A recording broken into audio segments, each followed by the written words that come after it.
সুম্মা কামা, অতঃপর আলী রাদিয়াল্লাহু তাআলা আনহু ওযু করে দাঁড়িয়ে গেলেন। ফা আখাযা ফাজলা তাহুরিহি, ওযুর অবশিষ্ট পানিকে হাতে নিলেন।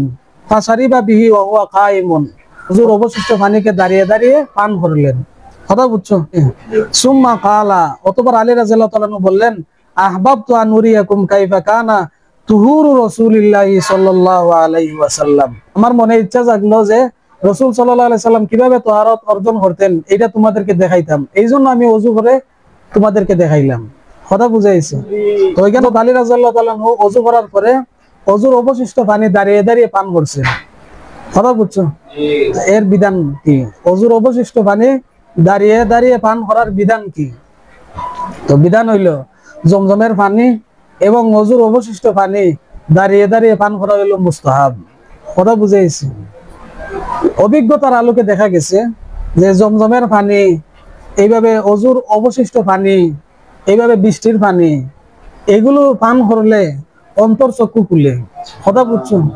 এই জন্য ওযুর পানি খুবই বরকতময় পানি।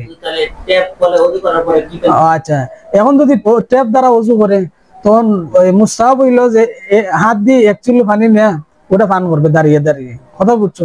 ওযুর পরে 1 চিলু পানি পান করা দাঁড়িয়ে দাঁড়িয়ে, এটা হলো মুস্তাহাব।